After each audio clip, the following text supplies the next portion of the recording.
Good evening, everyone. Thanks for joining this American Inspiration event presented by American Ancestors, New England Historic Genealogical Society. I'm Margaret Talcott, Director of Literary Programs and the creator and producer of this series. All of us behind the scenes are delighted you're with us tonight in the land of American history, looking at the life and impact of one remarkable U.S. Senator in the 19th century, his personal and political life both shaped by his mission to abolish slavery. On your screen is the schedule for our 75-minute event centered on the book, The Great Abolitionist, Charles Sumner and the Pursuit of a More Perfect Union by Stephen Puleo. Soon, Mr. Puleo will join us on screen, and for the next 25 to 30 minutes, he'll share information from his new biography and some great historical images. After that, we'll open this for questions and for discussion, and we are hoping to hear from you during this time. As you've learned from emails over the past few days, you can join us on screen this evening in the second half of the program. Thanks to many of you for sharing questions in advance. We really encourage you to do that. We hope you'll do that. It's great for us to get those early. And to others of you, thanks for responding to my email and sending additional questions. We hope as you listen to Mr. Puleo's presentation, you'll have more questions, new or additional queries. If so, please enter them into the Q&A button at the bottom of your screen, and we'll use that area as a roadmap for our on-screen discussion. How this will work, your on-screen opportunity. At the end of Mr. Puleo's presentation, the great forces of technology, Zoom technology, will ask you in a dialog box whether you want to join us on screen. We hope you'll click yes, and if so, Stephen can pick you to ask your question live. So do use the Q&A, or short of that, simply raise your hand using the Zoom icon, or even like this, completely low tech. If you're not interested in being on screen and you want to remain in the background off video, that's just fine, never fear. But do for sure use the Q&A button for your question, and I can ask your question for you. However this lands, we are hoping to have a really lively discussion tonight. And I know that will come to pass because Stephen is a great presenter. Tonight's event is being recorded by my colleagues in American Ancestors Brew Family Learning Center. Their video will be published on our website in the day ahead, very soon. All registered attendees, tonight's group of just under 50 people, you will all be emailed the link. As a second step, in August, our partners at GBH Forum Network, partners this evening, will publish their brilliantly produced video of tonight's event on their YouTube channel, where it can be viewed publicly. Again, this is not until August. Heads up on that, GBH's professional editing team has asked me to share that your presence on screen tonight will be taken as consent to be recorded and part of their YouTube video.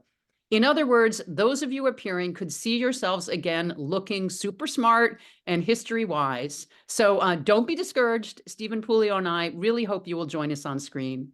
Tonight's discussion should be great, but of course, the real deep education comes from reading Stephen Puleo's printed work. For those of you who purchased tickets, including a copy of the book, your signed edition of The Great Abolitionist will be mailed in the weeks ahead directly from our partners at Porter Square Books in Cambridge, Mass. As you know, we're lucky that Mr. Puleo will be visiting the bookstore to sign, and he's also happy to personalize books to a name or using a phrase that you provide. For those who haven't ordered a book with your ticket, never fear, you can change your mind and get a signed and personalized copy of The Great Abolitionist directly from Porter Square. That URL is being shared in the chat, and it's going out in the email to you later tonight, tomorrow. You simply need to order by tomorrow morning. The same goes for you bundled book buyers. If you want additional copies, you can order them through Porter Square and have them sent anywhere in the US. Okay, we've covered a lot of information here. My apologies. Now, moving on to the main event, some background on tonight's guest author.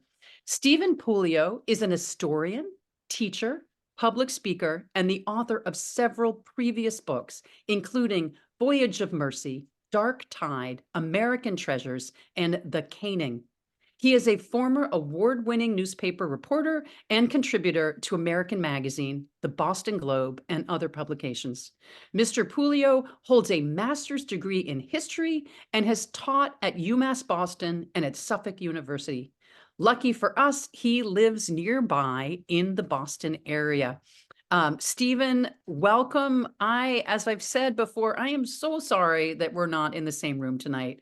When we open our new National Center for Family History, Heritage, and Culture this fall, we are going to fix that, and we're going to do more hybrid programming featuring local stars such as you. It's just a crime that we're not together. So for now, we do, though, feel really lucky that you're here reaching our Zoom viewers from really all over the country. We have folks tonight in Kansas, New Hampshire, Michigan, spreading to California, Oregon, to North Carolina, and of course, a good number of us here in Massachusetts. As you know, I really enjoyed your book, This History, and I can't wait to hear about it. So, Stephen, over to you for more information. Thanks so much, Margaret. I really appreciate the gracious welcome. And I just want to say thank you to American Ancestors, Porter Square Books, the whole team. It's been wonderful just planning this. And I really want to say thanks to everybody else who's signed up, who's on the line, who's watching, listening. I think we'll have an interesting program tonight, and also one that's entertaining in a sense. So if you have an opportunity to ask, as Margaret said, questions later, I would love to do that. The Great Abolitionist, Margaret pointed out, is my 8th book. It's Charles Sumner's, the first biography of Charles Sumner in over 50 years. And so, of course, the question is, why would you write a biography of Charles Sumner? There are a couple of statues of him in the Boston area, one in Harvard of him seated, one of him at the Public Gardens in downtown Boston, for those of you who don't know the area, of him standing. So they are both wonderful statues. They both just say the word Sumner on them, because at the time when they were erected, and that was in the late 19th, early 20th century, Sumner was a household name, and that's really all you needed on these statues. I have many people from Boston. For those of you from outside the area, there's a very main tunnel that goes from the airport, Logan Airport, to downtown Boston, called the Sumner Tunnel. And I've had many people from Boston come up to me and say, the only thing I know about Charles Sumner is that the Sumner Tunnel was named after him. Well, it was not named after him. It was named after a general from the War of 1812, no relation to Sumner. So when people have told me that's the only thing they knew about him, I would then say, clearly you don't know anything about him. So good for you to read the book and find out more about this amazing, amazing man.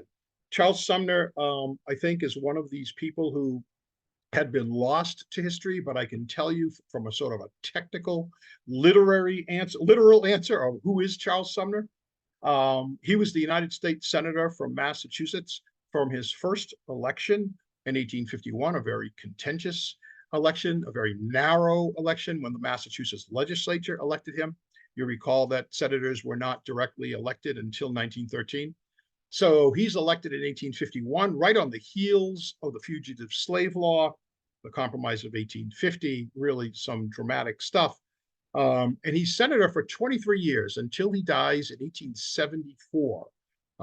Very poignant death, very emotional death. You see the image on the screen of Frederick Douglass at the foot of his bed.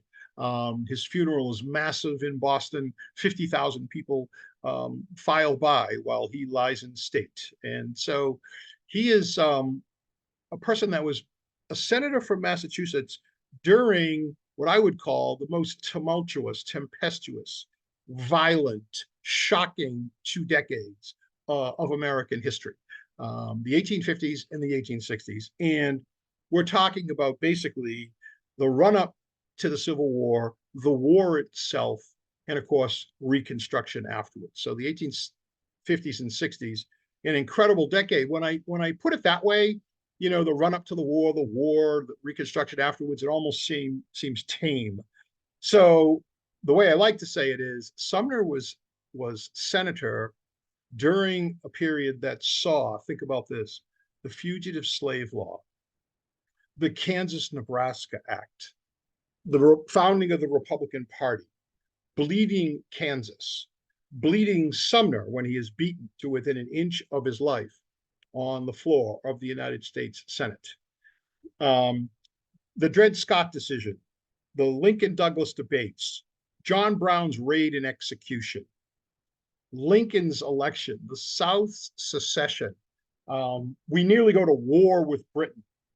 The attack on Fort Sumter, the fugitive slave law, which I already mentioned, but also the Emancipation Proclamation, the Battle of Gettysburg, the Gettysburg Address, extraordinarily brutal fighting in Virginia in 1864, Lincoln's historical reelection in 1864, his assassination in 1865, the war's end, the impeachment of Andrew Johnson, the passage of the three great Reconstruction amendments, the 13th, the 14th, and the 15th Amendment, the 13th, which abolished slavery, the 14th, which declared blacks were citizens and also included the equal protection clause, and the 15th, which gave black men the right to vote. All of these happened within that period, and to put the cherry on top of the sundae, if you will, also in 1870, Sumner is very, very instrumental in seating Hiram Revels from Mississippi into the United States Senate. He is the first African-American ever elected to the Congress of the United States. It's an extraordinary debate that takes place before he is seated, and Sumner takes part in that and is instrumental in getting him seated. And he takes the seat, the former seat, of the former president of the Confederate States of America, Jefferson Davis. So just a bit of irony, first black senator takes the seat of Jefferson Davis, the former president of the Confederacy. So I call this book, that's why I call this book not just a straight biography, but a biographical history. For those 2 decades, Charles Sumner is the clearest, strongest, boldest, most unwavering voice, anti-slavery voice, and equal rights voice.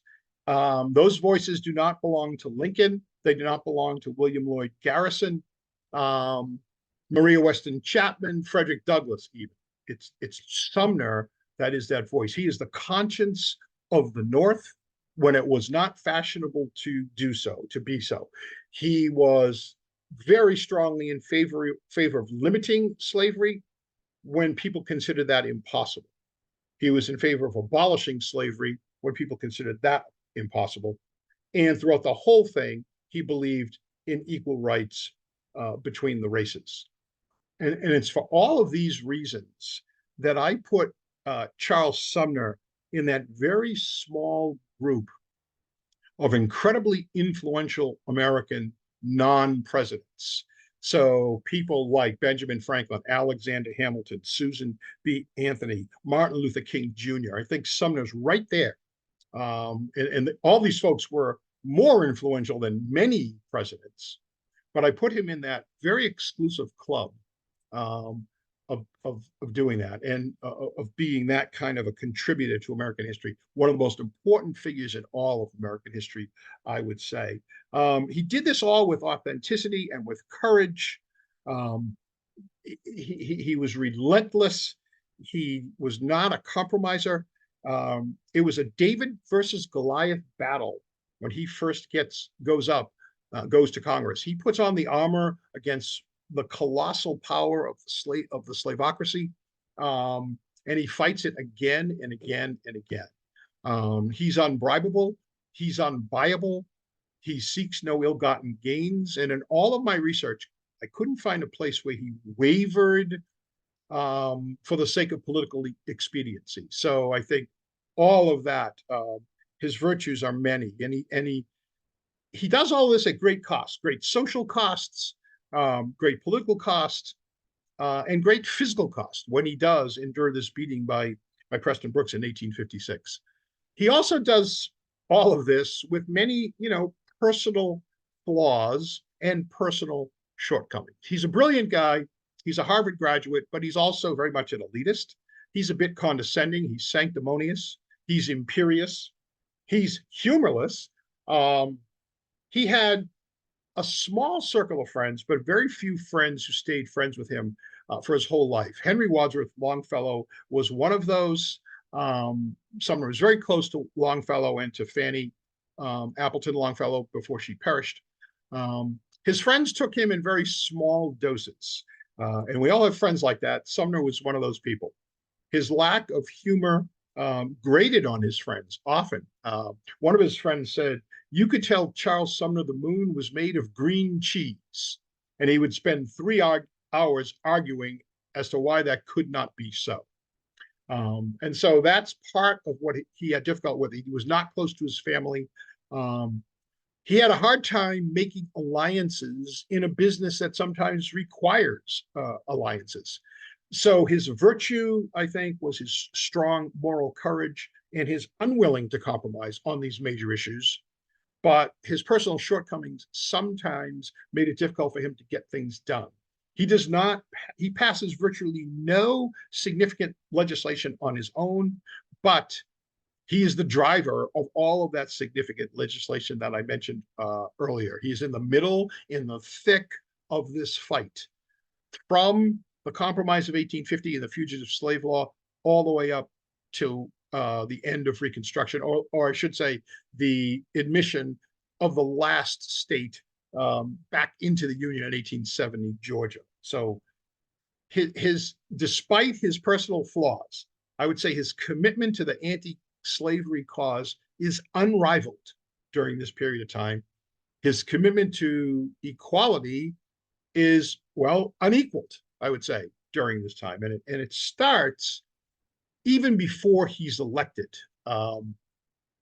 When he argues a case in 1849 before the Massachusetts Supreme Court on behalf of 5-year-old Sarah Roberts, 5-year-old Black girl who was forbidden, excluded from going to schools closer to her house because they were considered white schools. Sumner makes this argument before the Supreme Court.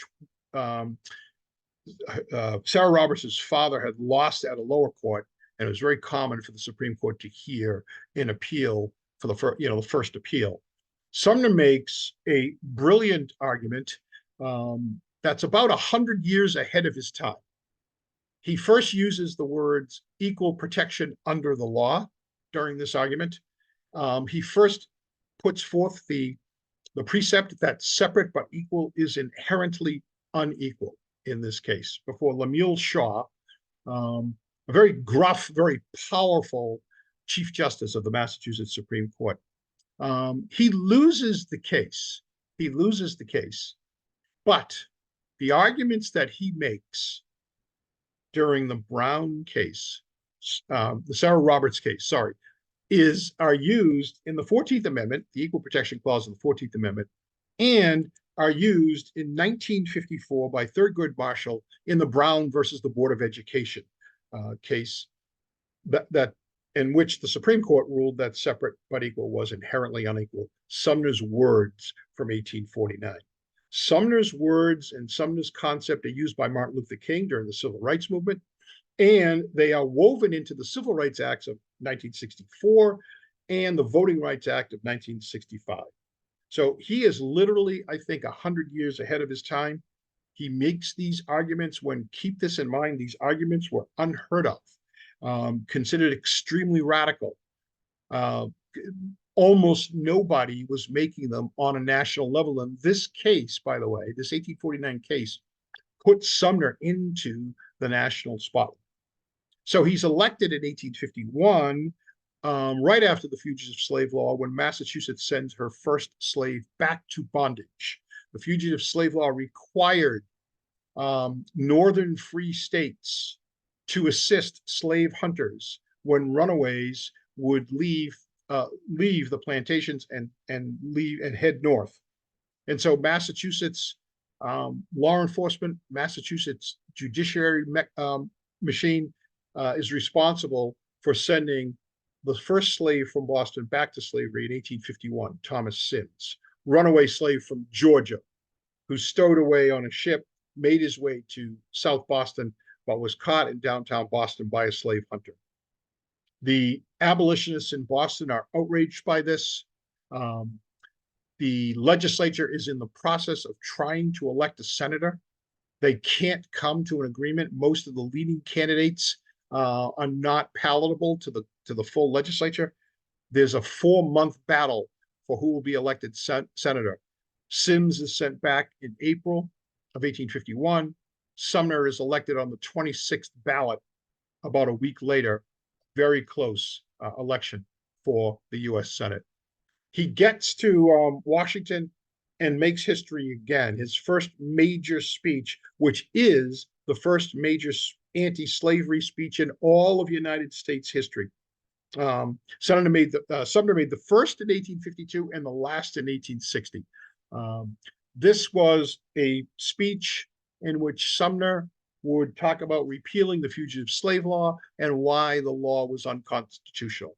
And he really makes history here. He makes the argument that freedom is national and slavery is sectional. He turns the argument of the South on its head. The South had been arguing for years and years and years that because slavery was not specifically prohibited in the Constitution, therefore it was legal.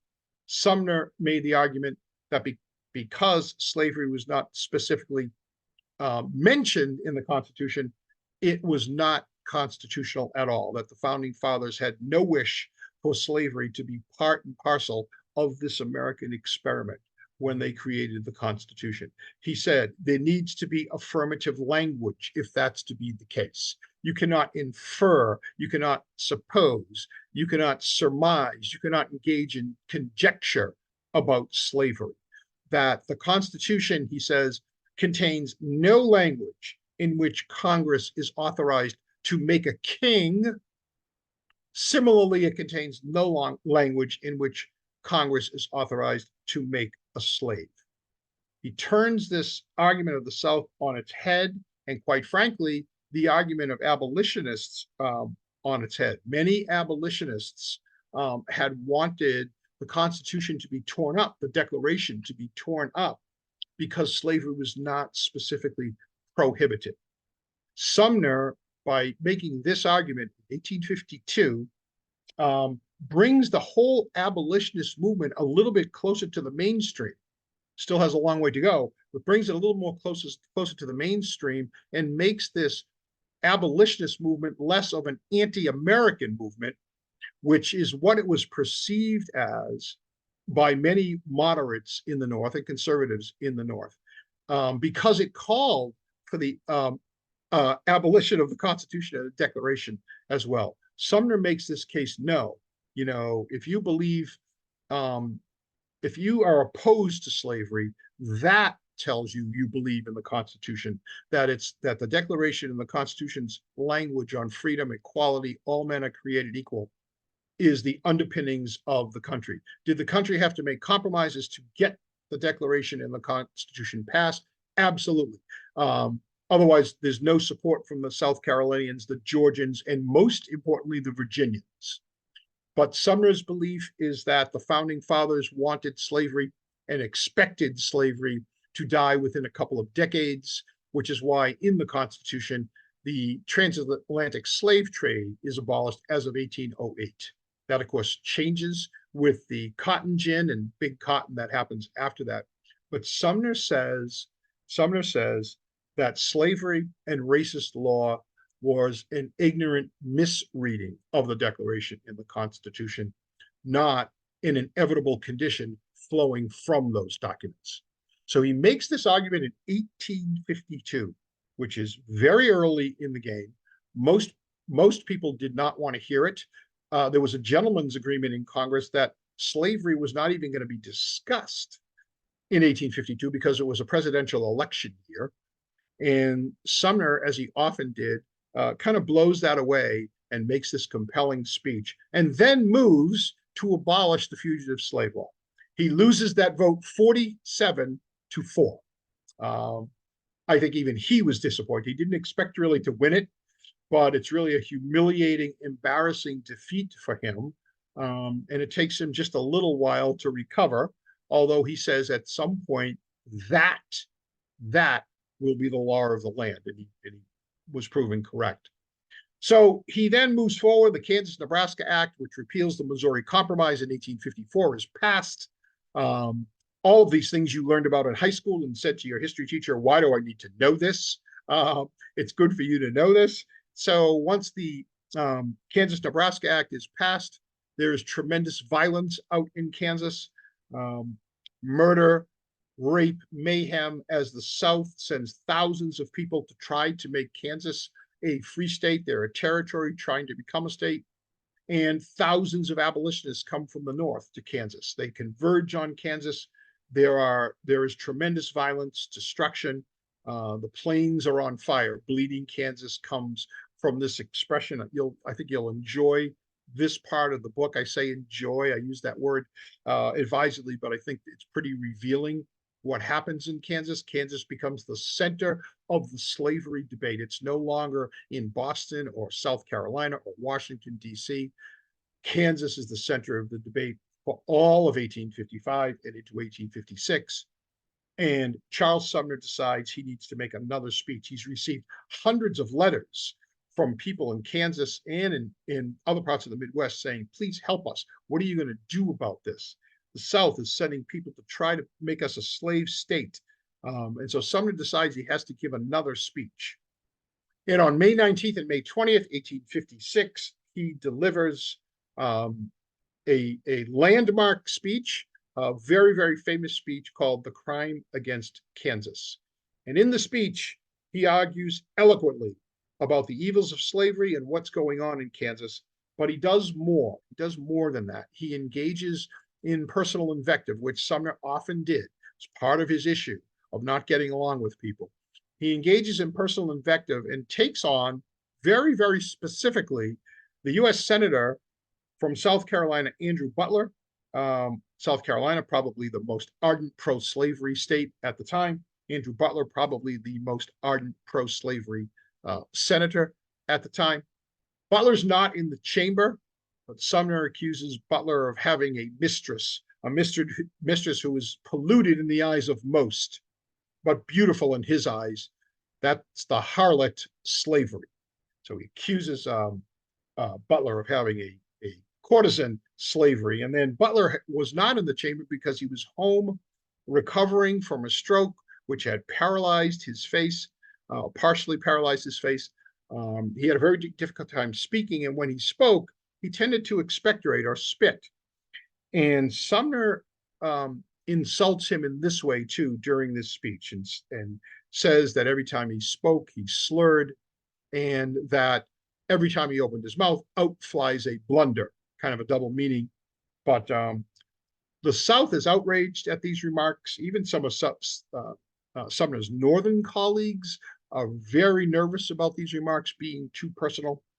And the remarks are taken very personal by Andrew Butler's second cousin, who happens to be a congressman from South Carolina, Preston Brooks. There he is there. Brooks, very proud man from Edgefield, South Carolina, the western part of the state, is distraught after these remarks and is trying to figure out how he can get revenge. Does he challenge Sumner to a duel for insulting his relative? No, his friends say. Duels are for gentlemen only. Sumner is not a gentleman. Should I challenge Sumner to fisticuffs outside? No, because Sumner will not leave his desk. He will demand that you come and see him. And so Preston Brooks finally makes this decision.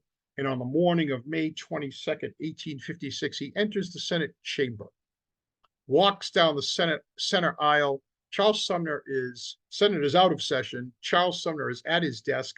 The desk is manacled to the floor. Brooks walks down the center aisle, his colleagues standing guard, preventing any interference, walks up to Sumner. Sumner is actually signing copies of the Crime Against Kansas speech, franking his copies, as it's called. Brooks walks up to him. Sumner is looking down, unlike the way this print shows. He's looking down, signing, and Brooks calls him and says, Mr. Sumner. Gets right up to him. Sumner looks up. Brooks takes his cane that he's carrying and smashes it on the top of Sumner's head. His head explodes in blood. And the bloodlust really sends Preston Brooks over the edge. He beats Sumner again and again and again. Sumner tears the desk literally from its manacles as he's trying to get away. Brooks holds up his lapel and continues to beat him. Says afterwards, I gave him 30 first-rate stripes, and at the end, he was bellowing like a calf. Sumner is in a pool of his own blood when colleagues finally pull Brooks away. And just before he loses consciousness, he's heard to say, I can't believe a thing such as this is possible. The caning sends shockwaves through the country. Its news occurs the next day. There were 3,000 newspapers in the country at the time. Almost everyone who could read reads one. The South, gleeful about this beating. Many residents of the South even sent Sumner Brooks canes that said, hit him again, inscribed with the message, hit him again. The North is outraged by it. And even people who were moderates, who were not big fans of Charles Sumner, kind of moved to Sumner's camp. They become colleagues of Sumner. As a matter of fact, the Republican Party, which had been formed just a couple of years earlier, uses Sumner's beating as a recruitment tool through the summer of 1856 and into the fall of 1856. They put out pamphlets and broadsides that talk about the outrage against Sumner. That would be that next slide, Kelly, if that's up there. Yeah. These are very common, these bulletins, during the summer and fall of 1856. Thousands and thousands of people flock to this Republican Party. The Republicans use Sumner's vacant chair as a recruitment tool. There are many times during the summer and the fall when Sumner is trying to get back to Washington. He can't do it. He has brain trauma, spinal cord injuries, back injuries, and a pretty strong case of what we would call PTSD. Every time he gets closer to Washington, he has headaches. But he's trying to get back. He's doing his best to get back. And many of his colleagues say, no, please don't rush. Don't rush. Your vacant chair speaks even more loudly than you. The Republicans, so many people joined the Republican Party in the summer and fall that they put up their first candidate for president in 1856, John C. Fremont, and he almost wins in 56. He doesn't, James Buchanan does, but the South sees that if a candidate won every northern state, Vermont loses a couple.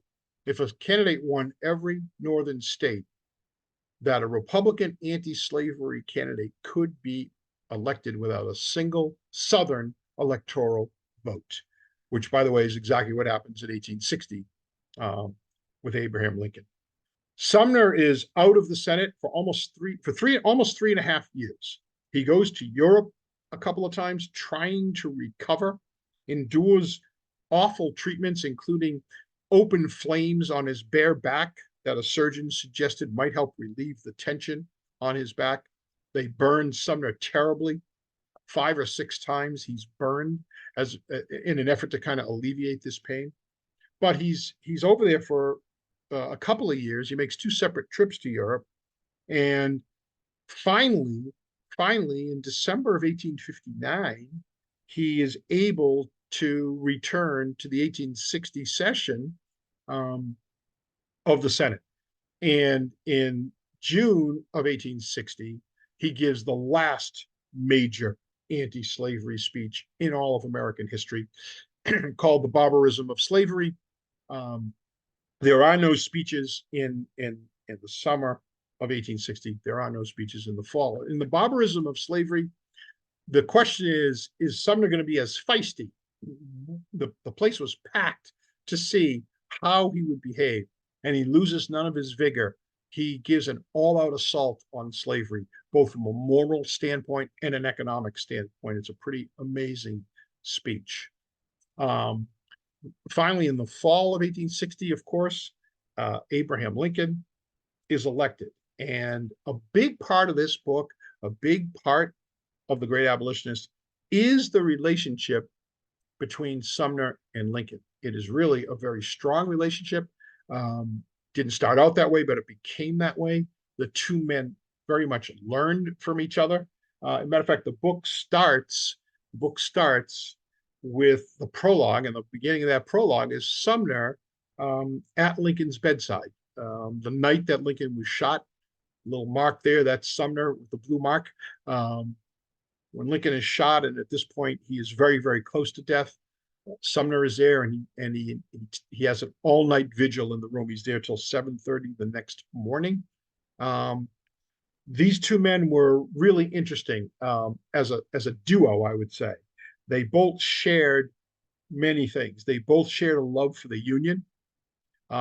They both were founders of the Republican Party. They both detested slavery, although it takes a little while, I think, for Lincoln to come to Sumner's place. Lincoln initially didn't want extension of slavery, but wasn't sure he wanted to abolish it. And even after the war starts, he says, if I could preserve the Union and bring the Union back together by freeing all the slaves, I would do it. If I could bring it back by freeing none of the slaves, I would do it. And if I could bring it back by freeing just some of them, I would do it. He changes in the summer of 1861, largely to Charles Sumner's influence. I would say they each teach the other a great deal. Sumner teaches Lincoln, I think, the importance of moral courage and sometimes standing alone to display that moral courage. He also teaches Lincoln more practically about foreign policy. Sumner has immense foreign policy contacts and experience. Lincoln has almost none. Sumner is largely responsible for helping the United States avert war with England in 1861. Lincoln, I think, teaches Sumner a few things too. He teaches him about humor and the importance of humor and the power of humor. There's one of my favorite examples of this is when the two men first meet each other, which is just before Inauguration Day in 1861. Sumner visits Lincoln at the Willard Hotel, and Lincoln is there, and Sumner walks in, and both men are 6'4". Lincoln's not used to seeing somebody as tall as he is. So Sumner walks in, and Lincoln says, "Hey, let's stand back to back and see who's taller." And all of a sudden, Sumner is very much taken aback by this. He has no idea what Lincoln is talking about. And he says, rather than standing back to back, maybe we should present a united front against slavery. So his lack of humor kind of gets softened a little bit by Lincoln as time goes by. Lincoln taught Sumner a little bit about the art of politics. My favorite example, during the Emancipation Proclamation discussion, Sumner was very instrumental in getting Lincoln to issue the Emancipation Proclamation. Wanted him to do it earlier. Lincoln says, I need to wait for some kind of a victory. He waits for Antietam, a very narrow victory. But he also wants him, the Emancipation Proclamation only frees slaves in states that are in rebellion against the United States. Sumner wants Lincoln to include language that frees slaves in the Union border states, Missouri, Kentucky, Maryland, Delaware. Lincoln says, I can't do that right now because I'm afraid if I do that, I'll lose them, that they'll secede too. Lincoln says, I hope I have God on my side in this struggle, but I must have Kentucky on my side. Kentucky had farms, factories. It was a guard against Illinois and Indiana. And so Lincoln did not want to lose it. He said, if we lose Kentucky, we will lose Maryland, and that will make us lose Washington, D.C. So he says to Sumner, I can't do that yet. And Sumner kind of understands it at that point, that in order for the Emancipation Proclamation to have any teeth at all, the North had to win the war. They weren't going to be able to do that without Kentucky. And if they were to secede, if Lincoln did that, all would be lost. So Lincoln teaches him about that. And Lincoln teaches him about personal connections, I think. Sumner is in awe in 1865 in April when Lincoln goes to City Point, Virginia, and shakes hands with 5,000 wounded soldiers in virtually in one day. almost 5,000 soldiers. Sumner's in awe that Lincoln knows just the amount of time to spend at each soldier's bedside, what to say, what not to say, how long to stay there, how to be inspirational without being patronizing, all of that. And so he teaches Sumner a little bit about that personal connection. And I think that's so important in the relationship between the two men. So I think you'll enjoy that as well. So the question is afterwards, of course, Sumner's sees his dream of slavery being abolished, but his dream of equal rights are delayed for decades. Premature end to Reconstruction in 1877 with the Compromise of 1877 leads to things like the KKK, the Jim Crow laws and violence and things like that. And so what is Charles Sumner's legacy then? Yes, I talked about it, 1954, etc. I think his dream is delayed, but it's not diminished, and I don't think it's destroyed in any way. I believe that it's Sumner's beliefs from 100 years earlier that led to some of the massive civil rights changes that occurred, I would say, from Jackie Robinson breaking the color line and the integration of the military in 1948 to Rosa Parks in the mid-50s to later with the integration of the universities in Mississippi and Alabama, the civil rights, Martin Luther King and the civil rights movement, the 1964 and 65 Civil Rights and Voting Rights Act, and then Thurgood Marshall being the first African-American named to the Supreme Court in 1967. So I think that 47 to 67 time is also an extraordinary 20 years in American history. Sumner drove that from 100 years earlier. I believe Sumner's legacy, he believed in America. He believed in it even as he was holding up a mirror to its flaws. He believed in it as he ferociously fought the slave power. He believed in it even after he was beaten and he was recovering. He believed that the promise of fulfilled America could and would change the world. I think we owe him for his ideas, for his ideals, for his courage, for his passion, for his relentlessness, but most of all for his vision, which allowed him to imagine and fight for a more perfect union in the country he believed in so deeply. So thank you so much. And Margaret, I am looking forward to questions. Coming right up. As Kelly brings on folks who want to join us, I have a couple questions here.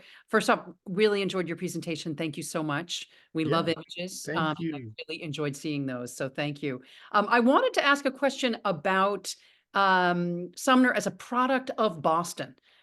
His drive, his going up against the slavocracy, as it's called, his drive to challenge that. I mean, this is a real rabble rousing that he did. And I think Boston sort of has a tradition of that. If you look back to the Revolution, Samuel Adams, I mean, what you said about Charles Sumner, that he upended apple carts without invitation or permission to upend apple carts. And what is it about, what's in the water here that we have such rebellious sorts? And is it, across all economic levels? Tell us more. Yeah, so I mean, I think you hit on it, right? The revolutionary spirit. Sumner has a great deal of that. I shouldn't say a little of that, a great deal of that. He also has this kind of I would say educated, in some cases elitist, desire to do good things. He got to engage a little bit in prison reform, mental health reform, education reform. The slavery issue finally hits him after a return trip from Europe, where he sees Black men in England, France, Italy engaged in things like lectures and engaged in things like conferences and going to museums, and comes back and he says, it may not be in the nature of things, this inequality. It could be just on opportunity. I need to look at that more carefully. He gives his first rousing anti-slavery speech in 1845 when the United States is annexing Texas and going into the Mexican War. He fights with Robert Winthrop, the congressman from Boston, who votes in favor of those things. So it's kind of an interesting thing that much of Boston is very moderate and very conservative. When Sumner is elected in 1851, a couple of people wrote there were scowls along State Street that this radical abolitionist was elected. There is in Boston, Boston was a big financial center at that time, as it is now. Many banks and financial houses financed the textile industry, which got rich on the backs of slaves, due to cheap cotton that came north. So Sumner always said he thought the city of Boston was, very unwilling to go up against the slave power. He said you find more of the spirit of 1776 out in the countryside. That was his take during this time period. That all changes, pretty much after his beating. He's elected by acclaim in 1857, 6 years later, and also in 1863 and 69. So most of that changes, but in the very early days, you're right, Sumner had that spirit, that rabble-rousing spirit, but not everyone in Boston did by any means. So interesting. Now, you mentioned Kansas, which is of particular interest to many of us. Did Sumner go out to Kansas at all? He doesn't. He doesn't during that period. He goes to in 1855. He actually makes a trip, as he calls it, west. Goes to Kentucky, goes up north towards Minnesota. Does a little cruise on the Great Lakes, etc. But doesn't get to Kansas. Some of his colleagues do. His abolitionist colleagues do. But he's kept in the loop by them and by letters. He has a good feel for what went on there. I'm fascinated by particularly the town of Lawrence, Kansas, which was the Lawrence family here in Boston. That Lawrence was really a center for anti-slavery, and how many good Bostonians traveled out there to sort of make it a cause of theirs to fight slavery from out there. Do you have any? Yes, many. You would have several thousand that go to Kansas, and you're right. There's the Lawrence and the Topeka. One is an anti-slavery center, one is a pro-slavery center. You have the very famous, speaking of Bostonian, Ward Beecher sending his, quote, Beecher Bibles, which were actually guns in these crates that were labeled Bibles. So they were known as Beecher Bibles. So that was Ward Beecher. So yes, you had this convergence in Kansas, I think, is one of the most interesting parts of this whole period, because there's a sense that you can't grow cotton in Kansas, but you can grow other crops, rice, hemp. And so slavery would be very valuable. Nebraska, a little too far north for slavery to even be economically feasible. And so the center of this place was Kansas at this point. And so that's why Sumner calls it the crime against Kansas. And, in that speech talks about it being a crime against the United States, a crime against humanity, if you will, so that's how he expands on it. Talk to me a bit about Boston is such a sort of interesting center in terms of this war and the kind of romanticism that surrounded the Civil War, with so many of its young gentlemen traveling down there. Louisa May Alcott and Walt Whitman, of course, from New York, and so many others sort of entering into the nostalgia over battle and over war. Tell me what was going on in Boston that did they feel as passionately? I mean, was Charles Sumner leading this type of passion in them, or again in the water? So I think it's maybe a little bit of a combination. Sumner leads the passion, I think that's for sure. But there's a very strong pro-union, pro-North streak in Boston, very supportive of Lincoln, and this notion of keeping the Union together. So when Lincoln puts out his call for 75,000 troops, Massachusetts is the first to respond. The Massachusetts 6th Division is the first division to go south. They get attacked in Baltimore. They are the first casualties in the Civil War. And Sumner and others make this point that Massachusetts had the first casualties of the Revolution, Lexington Green, and the first casualties in the Civil War, the Pratt Street riots in Baltimore. But you're absolutely right. Later on, of course, the Massachusetts 54th, which is the colored division, the African American division that inspired the film Glory, is part of that.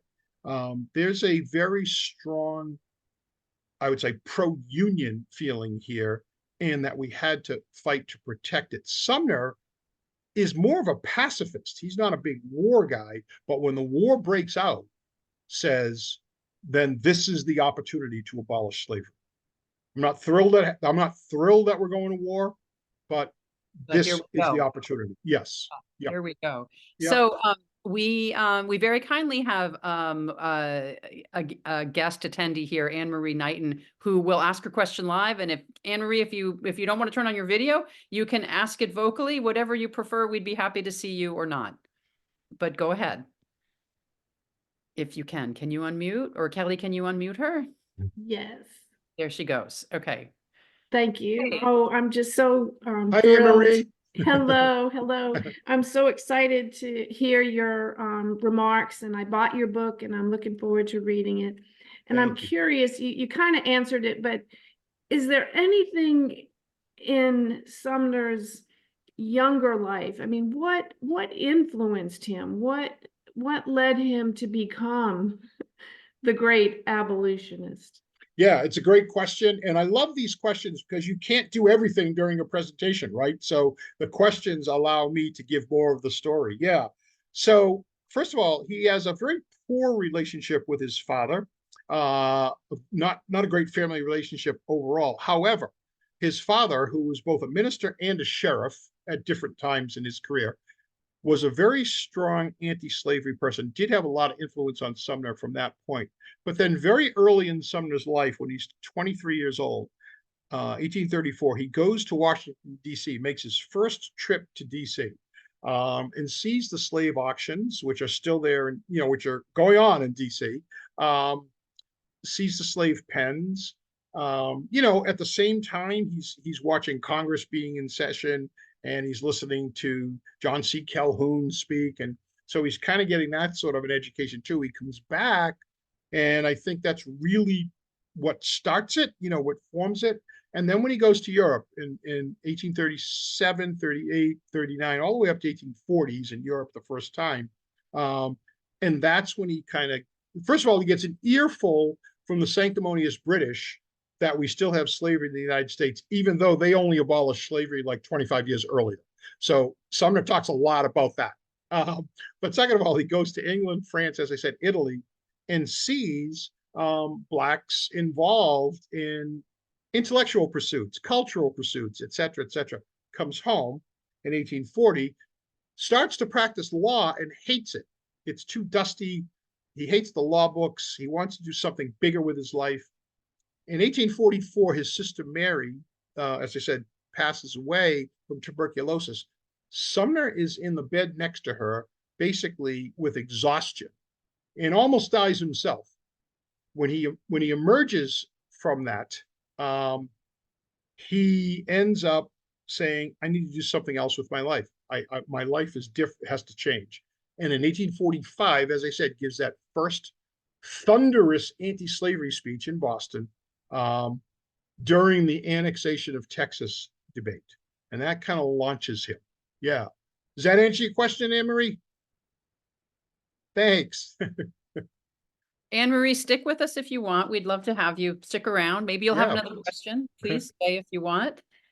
We have had some questions that have come in about Sumner's family, which you referred to. He married late in life unsuccessfully. He was by the side of his mother. He had a lot of sadness in his family. Can you just talk a little bit about what happened, sadness in his later life? Sure. Well, I mean, really, Sumner is one of 9 children. We can start there. He's one of 9 children. He is a twin, his twin Matilda. And very early in his life, his mom kind of shovels him off to I would call it like a nursemaid, maybe is the term from the day. And he has a very cool relationship with both parents and with almost all of his siblings. Mary is the exception. 7 of his siblings die while Sumner's mom is still alive. They all die as adults, which is shocking. Relief Sumner is her name, buries 7 of her children. Very sad. Sumner's problem with personal problems with friends also extend to his problems with women. And in 1866, and I think this part of the book is really interesting, 1866, he marries a woman half his age. He's 55. He marries the daughter-in-law of a congressman that he knows who's 28. The marriage is a complete disaster.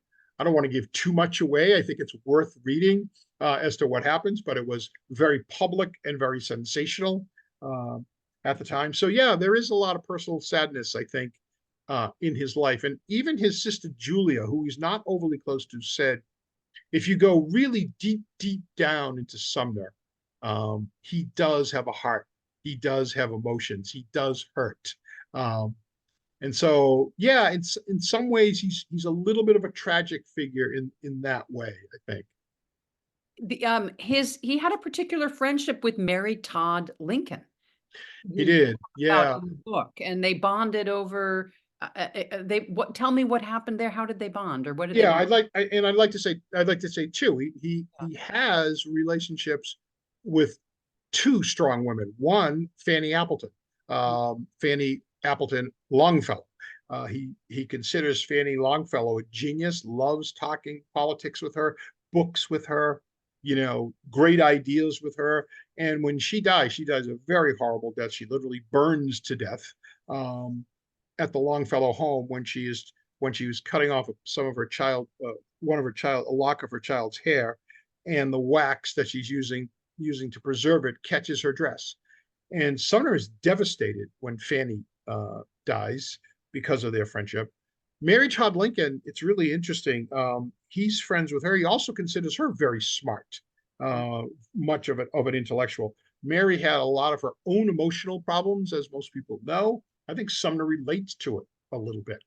After Willie Lincoln dies at the age of 11 in 1862, February of 1862, Willie Lincoln dies. Abraham Lincoln sends a note, a telegram, I think an amazing telegram to Charles Sumner, and says only, M. Lincoln, Mrs. Lincoln, M. Lincoln needs you. Can you come? She was emotionally devastated when Willie died. And Abraham Lincoln wasn't quite sure what he could do, how he could deal with Mary. So he asks for Sumner to come. So you're right. There's a very strong friendship there. And later, even though Mary Todd Lincoln becomes kind of a bitter widow later in life, has arguments with almost everybody, very public arguments. When it comes time for Mary Lincoln to get a pension, Congress discusses that. Sumner is one of the leading people that helps pass that law late to give her a pension. So yeah, very interesting. Henry Wadsworth Longfellow and he were just remarkable good friends, and how sad for him as well, losing Fanny. But there were others. I mean, by the side of his grave, Ralph Waldo Emerson, Oliver Wendell Holmes, Henry Wilson, John Greenleaf Whittier. And these were I guess he was liked enough to really be part of. Julia Ward Howe was a friend of his in Boston. I mean, how did he befriend these people if he was such a sort of troubled soul? Yeah, so I'd say the friendships he has, they're kind of intellectual. Maybe this is a way to say it. They're kind of intellectual friendships for the most part, a couple of exceptions, rather than what I would call emotional friendship. So he liked to get together with these people and talk ideas. He was an intellectual. He is one of the intellectuals who plied his trade, not in letters, right, but in politics, which is really kind of interesting. But these other folks you mentioned are almost all in the world of letters, and I think that's interesting. So he found sustenance. He found inspiration from talking to most of these people. But even them, there are stories of sometimes saying, Sumner, Charles, don't personally insult this person. It's not a good idea. Try to hold back. I was with Sumner at a party and he was doing his usual lectures, those kinds of things. Like one of the people on Amazon who reviewed The Great Abolitionist and gave it a great review and said, Sumner is the kind of guy you have to admire for his valiant anti-slavery and equal rights positions, but you probably wouldn't want to invite him for dinner. And I feel like that's probably it's not bad. That's a good way to put it. We have a question from Jenny Wood Shangra, and she asks about Owen Lovejoy, an abolitionist in Illinois who won the House of Representatives vote. Do you know much about Owen Lovejoy? What was his involvement, if any, with Sumner? Yeah, don't know much about him except to say that he also was kind of an influencer of Lincoln, being from the same state. So I don't know too much about him. I know that Sumner, for the most part, liked him, wrote to him about, I can't remember exactly the vote that had passed out there that Lovejoy was responsible for kind of ushering through. Sumner writes to him in that case, but not too much that I could see in terms of their interaction. Love the question, though. You don't get a lot of Owen Lovejoy questions. No, I you love don't. that. This crowd is good for that. It sounds from what I've read that you felt his relationship with Lincoln was cut short, that they were becoming that Sumner may have been bound for higher, better roles in the Lincoln administration at the time of Lincoln's death. Is this mounting friendship that they had and political influence? Can you just talk a little bit more about that?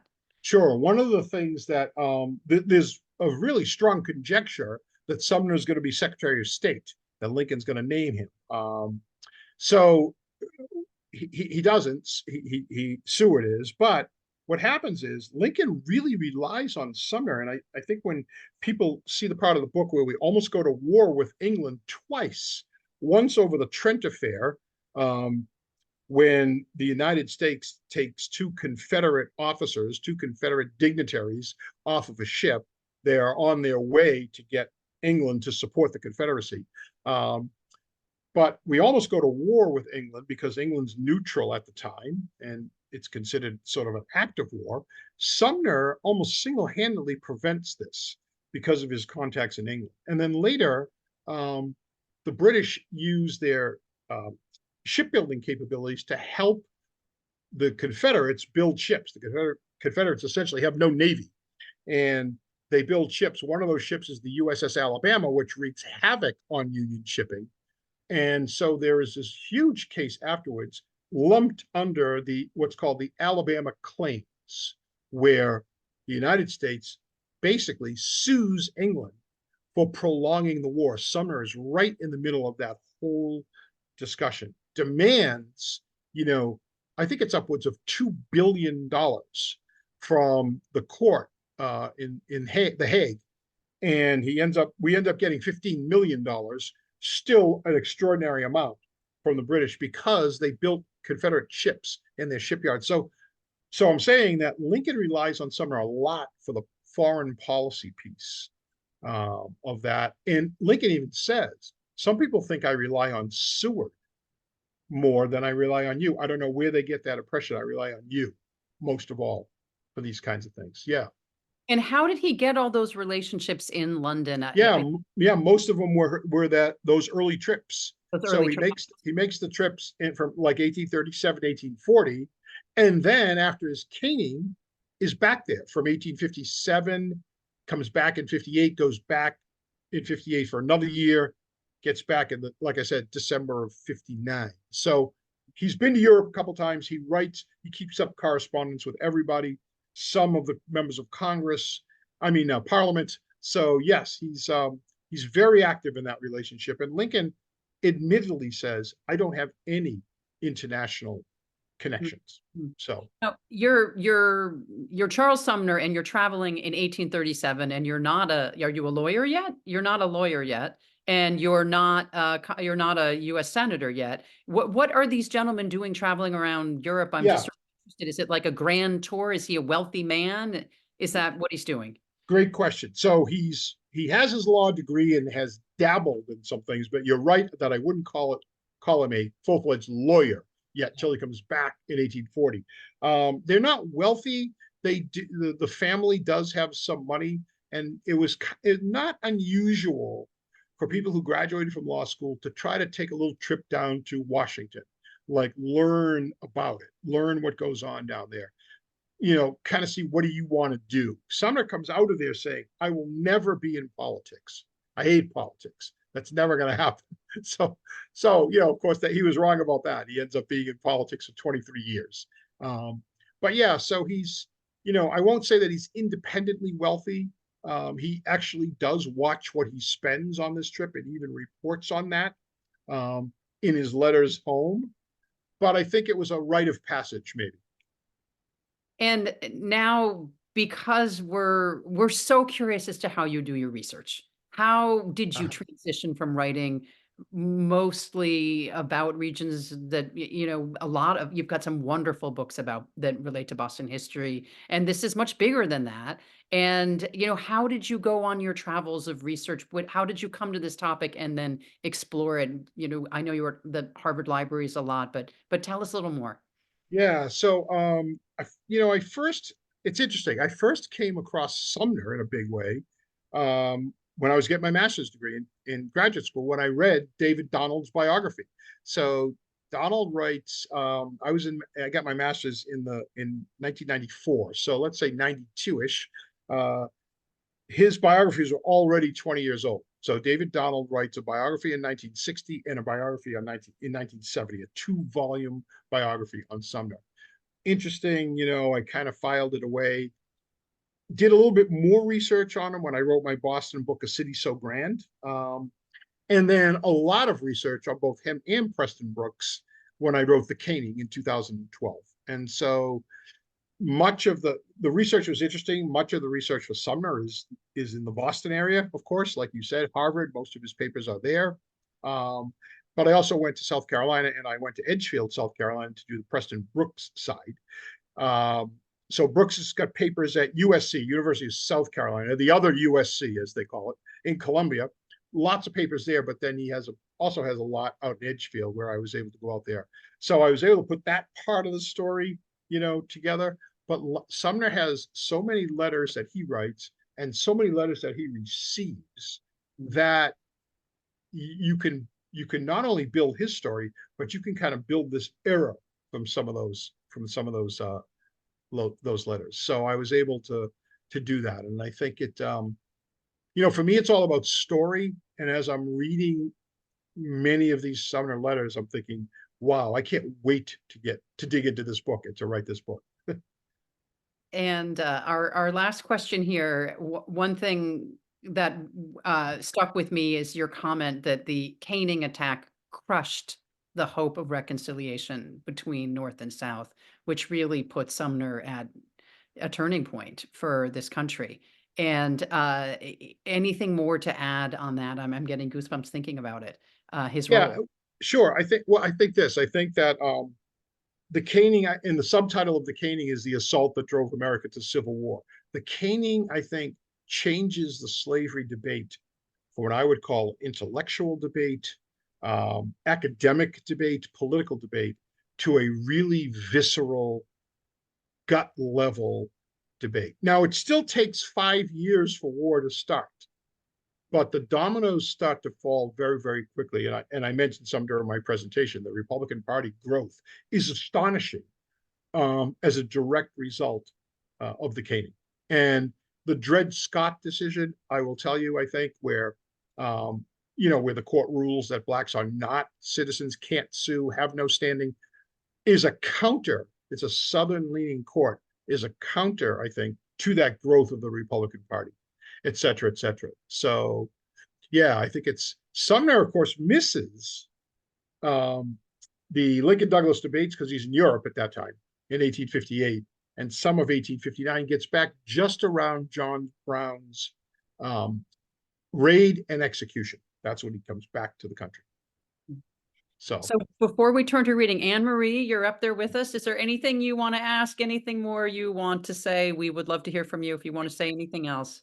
Sure. And I've been away from Boston for many years. I come back fairly often to visit, but I feel like Sumner is so underappreciated in our city and in our state. And I just hope that your book will help enlighten, others. But are there things that we can do to help the community reflect and read about him and understand what a important man he was? And he, was from Boston. So I think, Anne Marie, your question is a great one. And it is, of course, the question that sparked me to write this book, right? But you're right. I feel like Sumner's been subsumed a little bit, but I also feel like much of Boston's, or a good part of Boston's Civil War history, and even its abolitionist history, really takes second fiddle to its revolutionary history. I mean, Boston prides itself on its great revolutionary history, and it should. It absolutely should. But I think you lose a little bit of that middle part. So we have great revolutionary history. We have this JFK and the Irish politics piece of our history. That kind of middle part, that abolitionist part, Sumner included, I think gets just a little bit, I won't say buried, that's not quite the right word, but just doesn't get that kind of headline out. And so I'm hoping to fix that. What you can do, buying the book's a great start, and spreading the word about the book is also a great start. So yes, thank you. Thank you so much, Anne Marie, and thanks, Stephen. There is so much to learn, and we're grateful for all you've shared, for your research and your perspective. And as we do for all our authors in the American Inspiration series, we've asked Stephen to do a reading from the book, a final reading. So, Stephen, back to you for that. Yes, this is from 1850, and it's just before Sumner takes office, but he's already made these arguments about the importance of the Declaration and the Constitution. So I'll read this part now. 16 years after he had seen his first slaves, 5 years since he had made his first fiery anti-slavery oration, and 6 months after the Massachusetts Supreme Court had rejected his eloquent equality before the law argument in the Roberts case, Charles Sumner found himself the living embodiment of the most fervent hopes and aspirations of the Massachusetts abolitionist movement and all else who opposed the further extension of slavery. He was a symbol and the architect in the state and beyond its borders of a new way of looking at slavery, at least in the North.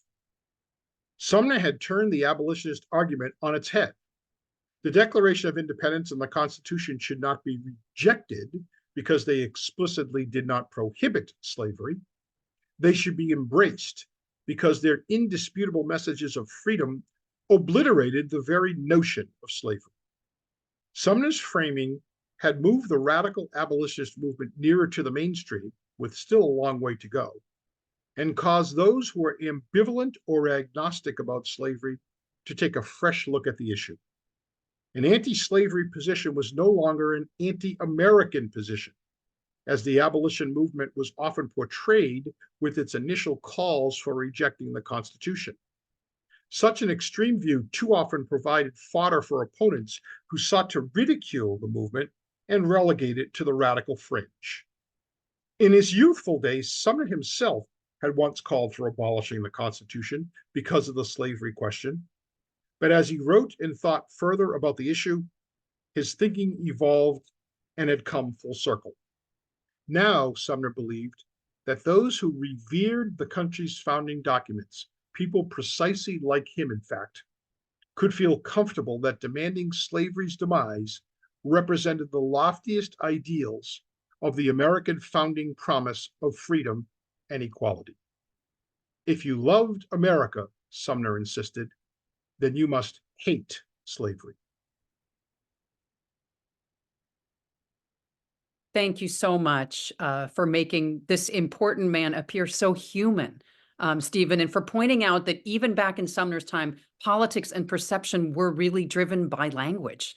Sumner was looking at source documents and trying to understand from a point and then advocating for it, understanding and then advocating from source documents. And many of us on this Zoom are researchers and interpreters, and we're working, all of us, daily to sort of make sense of history and also make it our own. So that passage is really interesting and revealing to us. So Thanks, Margaret. so much. Thank you for sharing what he accomplished and also for what you've accomplished with this book. A reminder to our audience, those of you who bought event tickets with books included, your signed and personalized copies of The Great Abolitionist will be sent from our partners at Porter Square Books in Cambridge, Mass. In the week or two ahead. Those of you who registered for the virtual book talk only, if you'd like to now buy a book and get it personalized, you can order directly from Porter Square at the URL being shared in the chat. Will also be emailed to you later. You just need to order by mid-morning tomorrow because that order is going to go in tomorrow. The same goes for you bundled book buyers. If you want additional copies as gifts sent anywhere in the US or to distribute around Boston to educate all of us, which we'd appreciate, order them directly from Porter Square and get them personalized just as you like it for special history lover, those interested in Civil War, anti-slavery movement. It is all in Stephen's book, and it's really remarkable to read. Now, moving to wrapping up, we at American Ancestors NEHGS are delighted to have presented tonight's book talk. If you're researching a time, a person, or a family, my colleagues are here to help. Free to the public, you can chat with one of our genealogists, and our Brew Family Learning Center hosts many educational programs, providing insight on accessing all sorts of records that make up America's history. Our mission in all we do is to educate, inspire, and connect. And for you literary sorts, please join us for more author talks. Looking ahead, on May 14, we're at the Boston Public Library in person. We're actually doing a hybrid book talk there, featuring Larry Tye and his work of history, The Jasmine, How Duke Ellington, Louis Armstrong, and Count Basie Transformed America. He will be sharing many archival images and then be in conversation with the president of the Boston Public Library about these musicians, the American music scene, and also Black history. At the end of the month, on May 30th, in a virtual event, we will learn from author Tyler Anbinder the full story of Irish immigration to this country, particularly to and through New York City. After an illustrated presentation, Mr. Anbinder will be in dialogue with senior genealogist Melanie McComb about his book, Plentiful Country, The Great Potato Famine and the Making of Irish New York. And then next month, on June 11, we're welcoming Joseph McGill and Herb Fraser with their work, Sleeping with the Ancestors, How I Followed the Footprints of Slavery. Both authors live in Charleston, South Carolina. Mr. McGill is the History and Culture Coordinator at Magnolia Plantation and Gardens. He's also a Civil War reenactor, a former park ranger. He's also the founder of the Slave Dwelling Project and has spent nights, many, many nights, in former slave dwellings throughout our country. He will share with us his personal experiences and also the fascinating history of these sites. So back to tonight, I want to thank our special guest this evening, Stephen Puleo. What a great presentation. We learned a tremendous amount about Charles Sumner and his time and what has made our country. And to the audience out there in Zoom land, particularly Anne-Marie, brave woman, we thank you. We thank all of you out there. We really appreciate your interest in America's history.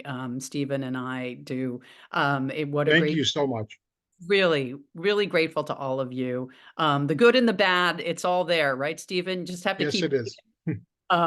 We hope to see all of you soon again. We hope you enjoy the book. And for now, thank you. Thank you, Steve, and a good night to all.